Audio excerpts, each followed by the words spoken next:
yung ibinabahagi ko po sa inyong negosyo idea po natin. Ngayon, gagawa naman po tayo ng panulak at gagawa po tayo ng creamy coffee jelly drink. Ito po yung tipo na tatawagin po nating special coffee jelly drink or premium coffee jelly drink. Kasi napaka-creamy po talaga nito. So dito, bibigyan ko kayo ng simple tips para mas masarap po yung ating pong coffee jelly drinks. Kaya dito, panoorin nyo lamang po hanggang dulo kasi ibabahagi ko po sa inyo yon. At syempre, dahil tayo po ay pang negosyo, hindi po mawawala yung pinaka-content po natin. So, paano po ito gagawin? Tara, umpisahan na po natin. Ito po na po natin gagawin. Ngayon ay magluluto po tayo ng ating coffee jelly. Dito, maglalagay tayo ng 1.5 liters po ng tubig. Sinunod ko na po yung instructions sa isang sachet.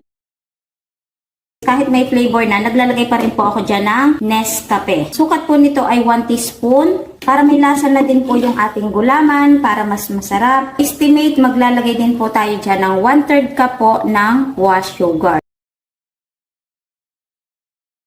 Pagtingin po natin, nahalo na po natin ng mabuti. Pwede na po nating buhayin yung ating pong apoy. Ito, hahaluin lamang po natin hanggang sa kumulo. Mabilis lang naman siyang lutuin, di ba? Sigurado naman, alam nyo na ito mga katipid tips. After 3 to 4 minutes, kumukulo na po kaagad ito pong ating coffee jelly. So, balikan po natin yan kapag malamig na. Dahil malamig na, i-slice na po natin ito ng maliliit na cubes. Ganito lang siyang kaliit. So ngayon, dahil okay na po yung ating gulaman, ngayon maggagawa na po tayo ng pinakang creamy drink po natin. Okay, so simple lamang po yung mga ingredients po natin dito. Unang-una, gagamit po tayo dito ng 2 ebap. 2 ebap yung ginagamit ko para hindi po ganun katamis. Isunod na din po natin ang isang lata ng condensed. Pagkatapos, maglalagay tayo dito ng 1 pack ng all-purpose cream. So kahit anong brand pwede natin gamitin, pero ako talagang ito po lagi ang ginagamit ko. Tapos dito mga katipid tips, para matawag pa natin coffee jelly, so dito maglalagay po ulit tayo ng Nescafe. Optional pa ang paglalagay po nito, pero para sa akin, sumasarap pa po yung ating pong jelly drink.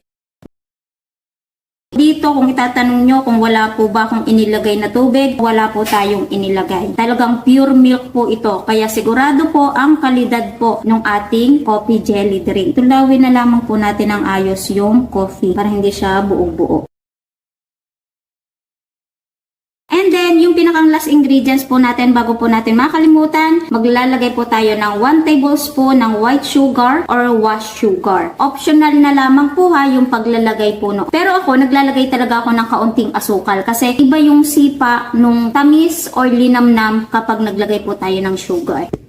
Dahil okay na po ito ngayon ay magpa-packaging na po tayo. Kahit anong packaging ay pwede po natin gamitin dito. Pwede sa plastic cup yung pinaglalagyan po ng mga milk tea. Pero ako ang gagamitin ko po ay PET bottle. Ito po ay na-order ko online at square po ito. Merong pagpipilian, pwede rin po ang bilog. At 3 size din po ito. Ito po ay 250 ml. Kapag in-order po natin ito, set na po 20 pieces na. Kung saan po ako nito umorder, ilalagay ko po yung link sa description, diba? Para legit yung dadating po sa inyo. Tapos dito, gagamit po tayo ng DIY na imbudo. Ito po yung pinakamaliit na mineral. Kasi kung imbudo na normal, yung gagamitin po natin, hindi po lulusot yung ating pong gulaman. Set aside muna natin ito. Dire-diretso. Dito, maglalagay po tayo ng tigwa 1/2 cup. Tapos, kung wala tayong panukat, medyo aabot na siya sa kalahati po nitong ating bottle. At bukod po dyan, para mas masarap, mas creamy pa, so gagamit tayo dito ng chocolate chips. Maglalagay tayo ng 1 tablespoon. Ito, tinitimbang po yan ng 10 grams. And then, maglalagay na po tayo ng creamy drink natin. Basta pupunuin na lamang naman po natin ito. Kada maglalagay po kayo, don't forget mga katipid tips na hahaluin po ninyo. So, naglagay po ako hanggang dito sa leeg.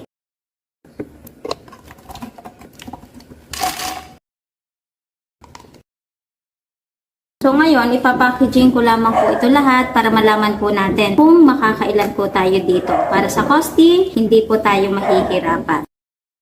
So, eto na pong lahat yung mga ginawa po natin. So, tayo po ay 10 bottle po tayo. Sakto yung ating gulaman at sakto naman po yung milk tea drink na ginawa po natin para sa 10 bottle na may sukat po na 250 ml. Alog-alogin po muna natin yan para yung chocolate is lumasa dun sa milk tea drink po natin. And then, tikman.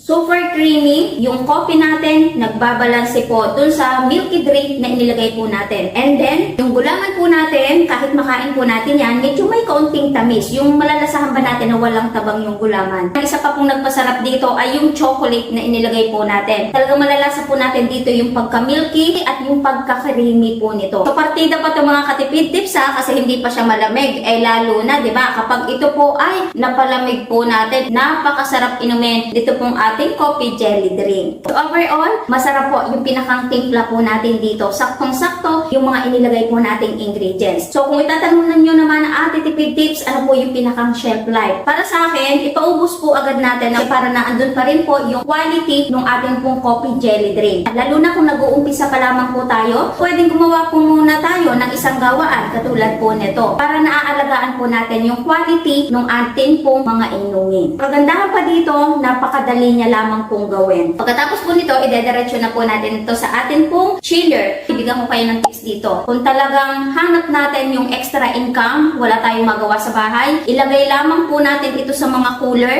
lagyan ng yelo, at itinda po natin sa labas. Yung mga tindahan, alokin po natin. Mga establishment, so pwede kahit na sa mga bangko, diba? Basta dito, aalagaan lamang po natin yung pinakang quality ng timpla po natin at yung itsura ng ating pong coffee jelly drink. Kaya hindi po imposible na kumita po tayo dito sa coffee jelly drink. Okay? So ngayon ang magiging tanong ating tipid tips, magkano naman po yung magiging puhunan at bentahan. So ngayon, mag-costing na po tayo. Yung pinakang costing po natin, dito pa rin po yung sa lugar po namin. So magkakosting pa rin po kayo na sa inyo kasi iba't iba nga po tayo ng lugar. Iba't ibang presyo po yung mabibili po natin. So umpisahan po natin sa dalawang ibak na ginamit po natin, 32 pesos po ang isa. Makakalabasan po nun, 64 pesos. Isang condensed, 41 pesos. Isang all-purpose cream, 71 pesos. Yung coffee natin, pagsamahin na yung inilagay po natin nung niluto na yung gulaman and then nung inilagay po natin sa ating milky drink. Diba? Naglagay tayo na tig 1 teaspoon. So sabihin na po natin na 4 pesos. 1 tablespoon na sugar. So wala pa pong piso yon. So sabihin na po natin na piso. Sa gulaman, i-add na din po natin dito. Yung gulaman, 13 pesos and then naglagay po tayo ng sugar. Sabihin na po natin na 4 pesos. So 17 pesos. Ngayon, sabihin na po natin na 25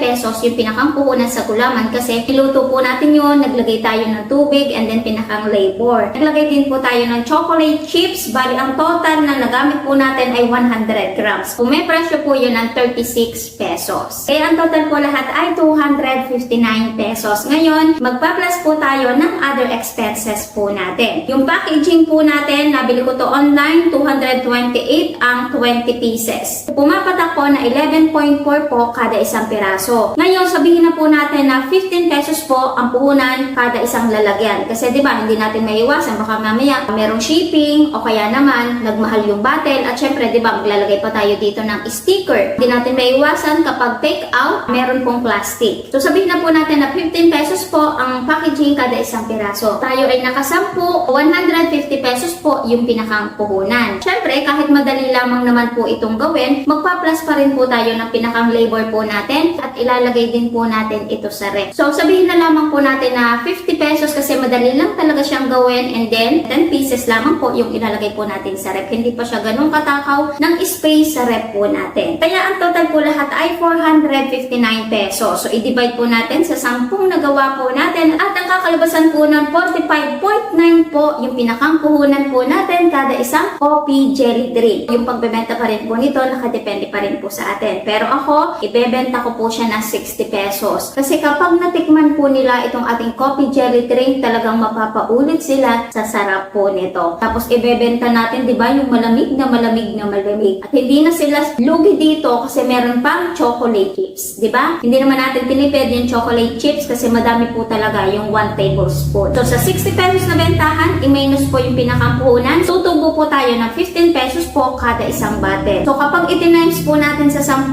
so dito, may tubo po tayo na 150 pesos. Pero kung mapapalakas po natin to, na ando na po yung malaking posible po nating tubuin dito sa coffee jelly drink. Hindi po imposible yon basta hindi magbabago yung timpla po natin, basta masarap at quality yung matatanggap po nila. Diba? Tapos hinimahan pa natin yan ng diskarte, consistent, so hindi po talaga siya imposible. Okay? Sana bago po ulit nagtapos yung video po natin, meron po ulit akong naibigay na magandang negosyo negosyo idea po sa inyo kahit tayo po ay nasa bahay po lamang. Kita-kits na lang po ulit sa ating mga next video. Bye-bye!